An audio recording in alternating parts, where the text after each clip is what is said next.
Hey everybody, welcome back to the Never Ending Backlog. I am your host Zach, and it's been a while, so I apologize for that. I know that was about 3 weeks ago now. We were in the middle of Half-Life week, and I kind of took a break. Just kind of wanted to touch base here. There can be some more changes again on this channel. Know we've got some new subscribers, so thank you for joining us. But yeah, let's just jump into the agenda. Basically, this is gonna be a short video. There's not gonna be a review today. It's gonna be kind of what's on the horizon for the Never-Ending Backlog. I got some new ideas that I want to do that I think are more in the wheelhouse of what I was hoping to accomplish with this channel. So first of all, where I've been, working a lot, doing that fun stuff as everyone in the world is doing. I did pick up a PS5 digital, which is unfortunate. I really wanted the PS5 physical edition, especially with all these the news going around about the PS3 and the Vita stores getting shut down.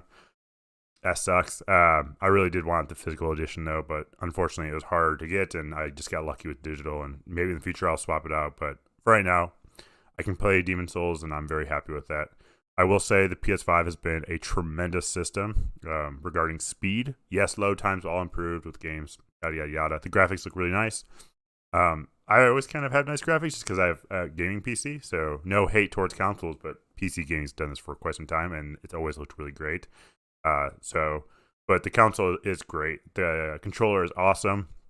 Having the microphone on the controller is super cool. I don't have to wear a headset because, like I'd mentioned in a previous video, I get really nauseous sometimes with like the screens flashing and moving around, and the headphones are really hot against my head because they're wireless and they have a battery, and my Bose ones get quite warm. So not having to wear a headset all the time makes my late night game sessions much more easy to deal with. So props to Sony on that. I will say the biggest improvement, and this is the first thing I tested, which people might be like, this is ridiculous, but it's true. I had a PS4 Pro. I still do, actually, but I have the PS4 Pro, and whenever I try to load Spotify, it just dragged. I've reformatted my PS4 Pro multiple times. It was a launch edition of the PS4 Pro, so I mean, it was like within the first week of it coming out, I got one. And I switched to my PS4, which my PS4 seemed to load Spotify extremely quick, but I don't know. The PS4 Pro just was not optimized for the Spotify, or it's just I have a bad system or something. I'm not quite sure. So I mean, like it would take 2 or 3 minutes to actually load up Spotify, but the problem is when I'd be loading up a game at the same time, and it'd get to a cutscene, and Spotify is not allowed to play during cutscenes. So if I was playing Call of Duty, Call of Duty intro would start playing, and then it'd basically take all that time to load up, and then it'd kick off right then and there. It wouldn't load anymore. It'd be like, music's not allowed during this portion, and it would just glitch out. It wouldn't let me play Spotify at all. So, and you might say like, well, who cares, Zach? I care. That's why I always listen to the 007 soundtrack when I play like games like Call of Duty or any first-person shooter, just because it reminds me of my days of playing 007 Agent Under Fire or Nightfire or GoldenEye. Any of my favorite, first-person shooter games. I love playing that soundtrack when I play those games because it gets me in the mindset of playing first-person shooters. So I will be happy to report that Spotify on the PS5 is very quick. It should have always been very quick. It's not a huge application, but it is very quick and it's optimized really well. So props to that. And I also like how Apple TV is also allowed on Sony's PS5. I think that's pretty cool. I've been watching Ted Lasso on repeat. I think I've seen it at least a dozen times now, and it is without a doubt my favorite show of all time now. It's just such a good, heartwarming show. It reminds me of the movie Chef, where you're waiting for that other foot to fall, you're waiting for that trauma, that climax, you're waiting for something bad to happen to Ted Lasso. And there are some low points in the show, but it's always, it's a feel good movie pretty much all the way through, and there's no like dramatic like someone died today, and it's like, thank goodness. And Chef, like I said, Chef is the exact same way. It's just a great movie. If you just want to feel good and you want one to watch with your family and stuff like that, there are swear words and stuff like that, but it's still very funny. So anyway, been playing PS5 a lot. I did pick up Star Ocean, the Super Famicom remake for the Switch. Got it on sale for like $10. Digital, but I don't think they're actually doing a physical release, which is kind of a bummer. Star Ocean, the second story for Sony PlayStation 1 was one of my favorite games of all time. It was one of the only JRPGs that I ever beat. I absolutely love that game. It was so great. So I did get that. I played that quite a bit last night. Been thoroughly enjoying it. And I think that's pretty much it. I haven't bought too many PC games. I do still have Valheim that I still need to put more time towards. I love that game. I thoroughly enjoyed it, but unfortunately, Demon Souls on the PS5 took over all of that. Unfortunately, well, unfortunately, it's pretty cool. So that's what I've been doing. But obviously, I'm back now, and kind of I want transition to where I want this channel to go. A couple weeks ago, like I said, we were in the middle of Half-Life week, and it was hard for me to proceed with that one. A while ago we did Back to the Future, the point and click game, and I play it for about an hour, I review it, and yada yada yada, and then I usually switch to the next one in the series or whatever along those lines. But obviously, if it's a storyline game, so you should play Back to the Future 1 and completion before starting number 2, I usually miss out on all those references, which it makes it a little bit frustrating because you're like, do I just watch a spoiler video on YouTube? Do I actually commit to beating it, even if it's a game I'm not necessarily wanting to play? But I really didn't have too much of a hard time with Back to the Future. Half-Life is a little bit of a different story for me, though. Not because I'm a huge Half-Life guy, because I'm not, but Half-Life played a big role in my life, I'd say, as a PC gamer. I had a computer very similar to this when I was young, and the only thing it would really run is Half-Life. So I would play that. I'd play a couple levels here and there, but mostly I played Deathmatch and just do that over and over again with lands and stuff like that. And it meant a lot, like I said, to me. That game did. It really changed stuff. And then, long story short, my cousin, when I was in middle school, he invited me to this giant LAN party that was at a church. It was super cool. And they had all these really custom computer rigs, which I had never seen at that time. And we were playing Half-Life 2, which was amazing. The graphics were just like, what is this? And everybody was drinking Ball's energy drink, which I still drink today. And it was just I stayed up all night. Like, people were up at 4 a.m., 5 a.m. in this church just playing a giant LAN, and it was an amazing experience. And then that totally molded me where I'm like, I need to build my own computer, and that's where this whole hobby took off, was from that one moment. And Half-Life 2 is a defining part of that moment. So I really didn't want to just play Half-Life for just a minute, like an hour, and then just be like, yeah, well, off my backlog technically. It's like, it is, but I should play it all the way through. And then I thought, well, maybe I should stream on the weekends. Well, there's a little problem with this, as I don't watch streamers. It's kind of similar with the podcast. I listen to some podcasts, but it's rare, which is why I kind of changed from that podcast category, because I don't want to create a medium that's something that I don't like, because if I don't like it as much, I'm not going to put as much effort into it. I'm not going to be learning from people that do it really well. And I just won't create the best content I could. And also, it just wasn't as effective use of time, because I couldn't get around to both playing the games, researching and reviewing. And the whole goal of this entire channel is just to play these games and review them, and actually get them off my backlog, and at least give some high level input of like, this is what the game is. So that's why podcasting failed, and streaming is kind of in that vein for me as well. I don't watch a lot of streamers. I watch recordings of streamers. So like prime example is like Mars.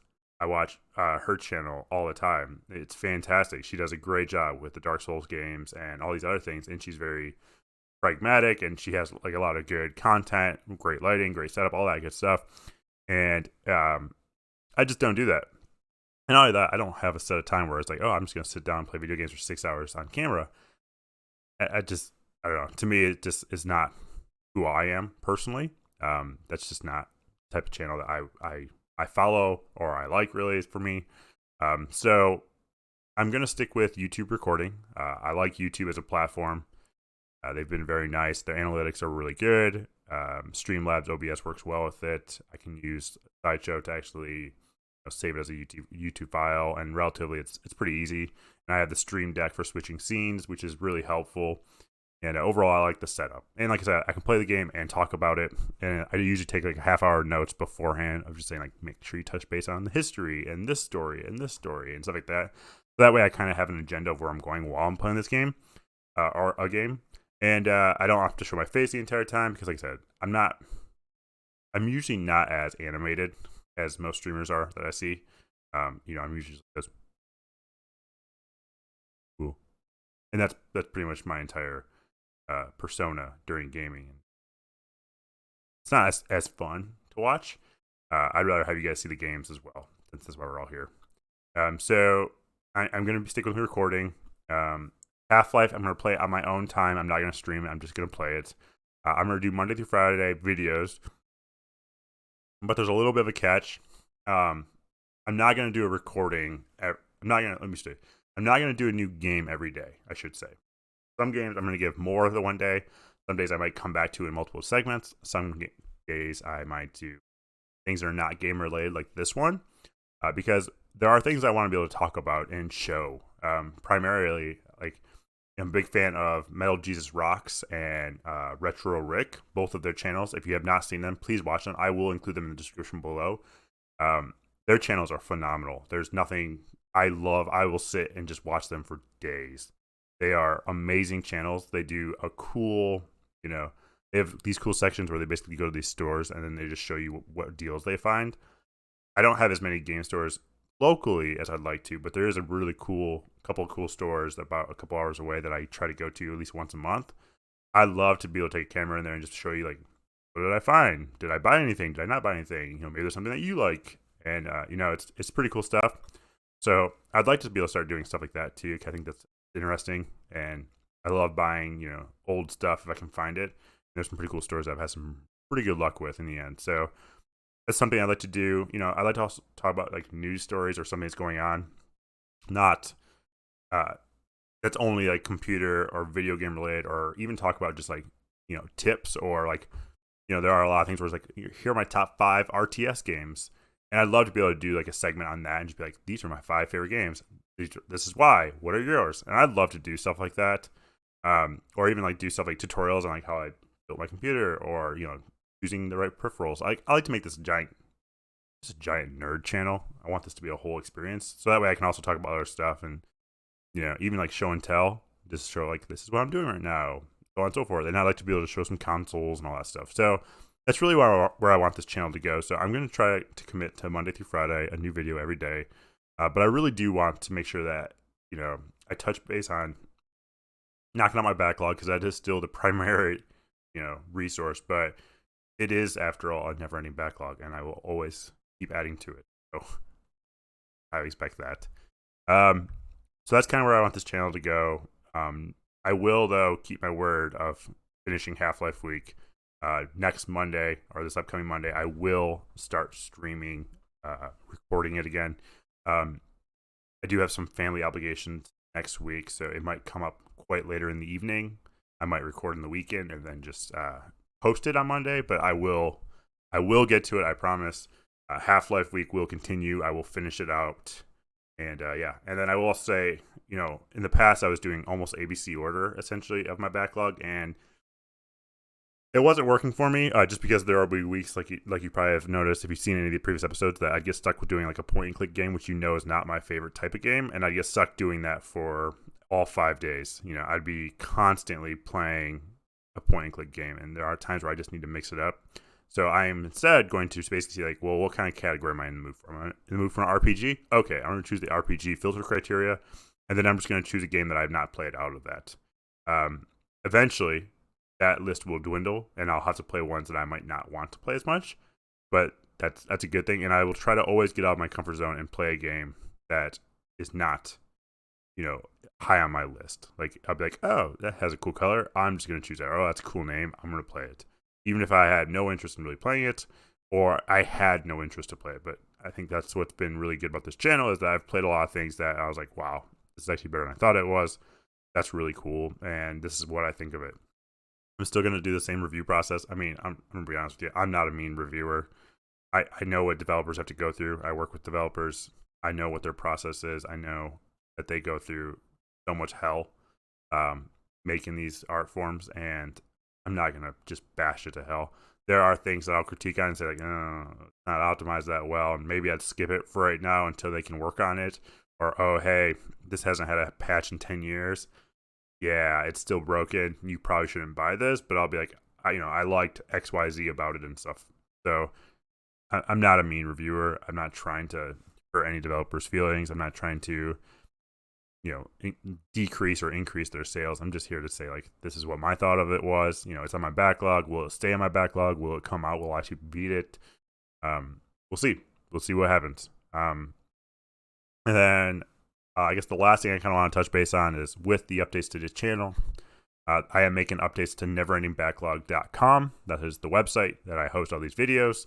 It is also where I host contests and stuff from developers. So if I interview a developer, like I've interviewed Chris in the past, they usually give me some Steam keys, and then essentially you submit your email. The first 5 people, or however many Steam keys we get, you submit your email, and you get to have the game for free, essentially. That's going to continue. I do have like 2 or 3 emails from developers in the back burner that actually want to work together and try to do an interview and stuff like that. So that is coming up in the future. So if you're a developer and you're seeing this and you're like, I sent this guy an email, I have read it. I will get back to you. I'm just trying to figure out the best way of accomplishing it and fitting everything, spreading it out so it's not just like all within 1 week. I don't want just a developer week. I want it to be spread out. So just be aware that I did hear you. But anyway, so updates to the website. There's also, since it is hosted on Squarespace, which I usually work with WordPress CMS or something along those lines. But anyway, on neverendingbacklog.com, I am opening an e-commerce storefront on there as well. It is not going to have swag and stuff. That's not really, I don't know. I don't really think I have a brand presence. I don't even know if I like my logo yet. So it's going to change probably a million times. But I do have doubles of so many games, and I have a lot of console stuff that doesn't get played, and I'd rather have it go to a home that wants it. I will be based the price off eBay sold, not eBay asking. So make that aware right now. Like, I'm not here to gouge anybody on prices. I'm not gonna say like, oh, Mario Kart Double Dash for the GameCube with the box is worth $200. Like, in some people's mind, it is worth $200, but for me, it's like, okay, I think I bought it for like $60. If I can get $60 for it, awesome. That's great. That's a great win for me. I got my money back. Someone gets the game for a relatively cheap price. They get it way cheaper than most asking prices. And I'll be transparent. I'll try all the games out. Like, there are some games like I have Simpsons Hit and Run for the GameCube that I bought from a disc replay, which I usually had good luck with that store, but that store totally messed me up last time. They totally took advantage of me. But whatever. I'm not even gonna go into that drama story. Maybe in a future episode we will. But I have that game, and it is pretty buffed up, and it does not play. Like, it gets to like the loading screen, and then it glitches out. So it needs to get buffed out entirely. And I'll price according to that. Like, it'll be cheap. And that game, as most of you know, for the GameCube, it's not always the cheapest. It gets up there in price. So GameCube games, I'll probably purge most of it. I don't play them enough. I have like the Insurrection HDMI adapter. I have multiple controllers. I have the memory card. I have Donkey Konga in the cardboard box. I have like 30 something games. Most of them have their boxes and the manuals with them, because I was trying to do an all-in-one collection, and I just realized, like, I can't do that. That's going to cost me a fortune. And the price of GameCube games has skyrocketed again. It's like, I got to it just a little bit late, because a couple years ago, it was so cheap to get GameCube games. Now they're right back up there. They're high again. So I'll probably sell that stuff on there. Like I said, I have a lot of PC box games, mid box, big box, and plastic jewel cases. Like I have Lord of the Rings Battle for Middle-earth 2, which is one of my favorite RTS games of all time.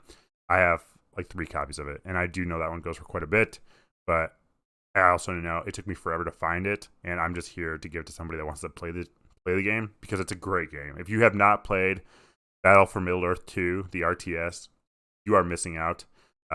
Personally, I loved all of them. Battle for Middle-earth 1 was actually my favorite one. Everyone's going to hate me for saying that, but it was like one of the first few games that allowed me to, it had like the hub bases, so you take over a land and it builds a wall around it, because I was played as usually the humans.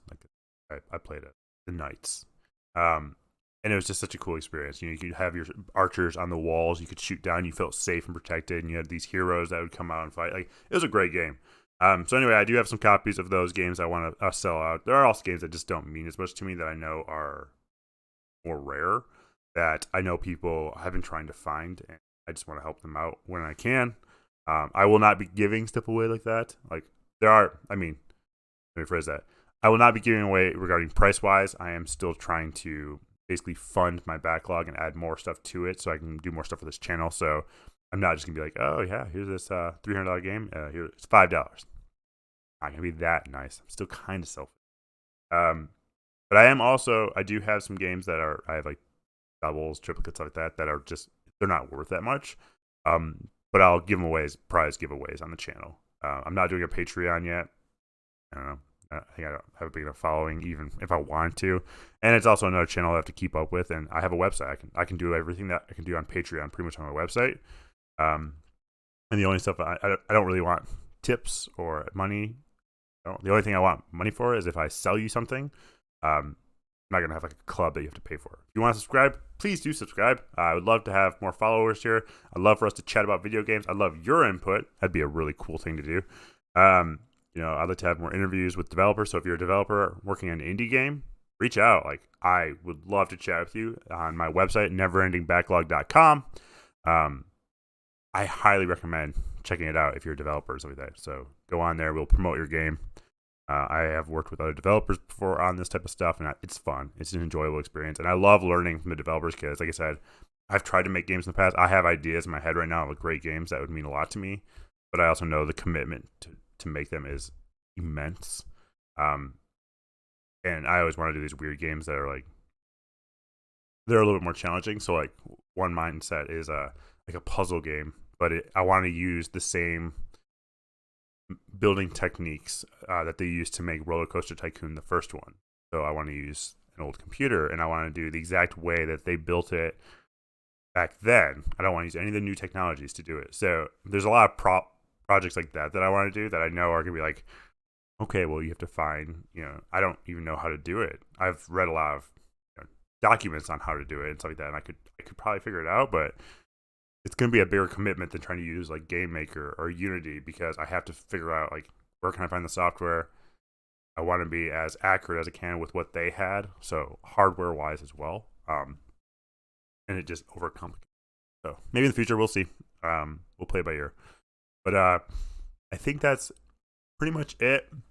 There's really not much more to say, I guess, about this. So next week we will be back with Half-Life week.